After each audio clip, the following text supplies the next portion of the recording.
दर्शक बंधु आज आपण मैंने मो सिंदूर अधिकार सीरियल देखापी पाइबे एक जबरदस्त एपिसोड देखापी पाइबे। आज मुक्ति आज बॉयफ्रेंड को धरिकी आसिक आज पहुँची जाइए आज आदि पाखरे आपर गोटे बहुत बड़ ट्विस्ट घटी जहाँकि आपण मैंने देखिले भी आश्चर्य हो जाए। तेज दर्शक बंधु आज आपण मैंने मो सिंदूर अधिकार सीरियल देखापी पाइबे एक जबरदस्त एपिसोड। ये एपिसोड को देखापी आपण मैंने आज भिडियो को पूरा शेष पर्यंत देखूँ।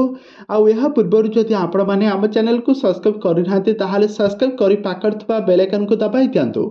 दर्शक बंधु आज आपण मैंने मो सिंदूर अधिकार सीरियल देखापी पाइबे एक जबरदस्त एपिसोड देखिए जितेबाला सारा परिवार लोक मैंने लाली पीसी आदि मुक्ति जिते मुक्ति तो नथिबो आदि माधवी आ नाताशा आज जितेबाला देवी माँ को जितेबाला आरती करने जाउथबा समय आज सेतिकी बेले एक सवारी रे किसी लोक सवारी रे आसिक पहुँची जिबा आ कहिबे घरर बोहू ही आरती करिबो तुमे माने नुह।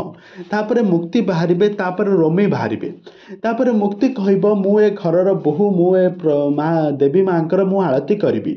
तापर नाताशा कहे किए घरर बोहू जार स्वामी ताकू धिक्कार कर घर धक्का दे बाहर कर देइथिला तू कहूछु ए घरर बोहू। तापर मुक्ति कहे हाँ मुझे घरर बोहू किंतु मु टिके किछि पूर्वर मु मो अधिकार को मु भूली जाइथिली एबे मु निश्चय भाव में भल पाई सारिछि एबे मु मो स्वामी को छाड़ी मु रही परिबे नाही एमिति कही तापर रोमी आसिक पहुँचे रोमींकर एंट्री हम रोमी को देखी सारा परिवार लोक मैंने आश्चर्य हो। नाताशा कह अरे तू रोमी रोमी कह जोठी घरर बोहू को तार अधिकार दि जाए ना सेठी रोमीर ही उद्भावन होता है। तेज दर्शक बंधु एवं मो सिंदूर अधिकार सीरियल एवं आदि एवं कौन मुक्ति को पुणी थे निजर करेंगे ना एवं कौन घटब कहानी आग को कौन आसब नुआ परिवर्तन ताहा सबकिछि जानापी हेले आपण मैंने आम चैनल सहित जोड़ी हो रुहतु।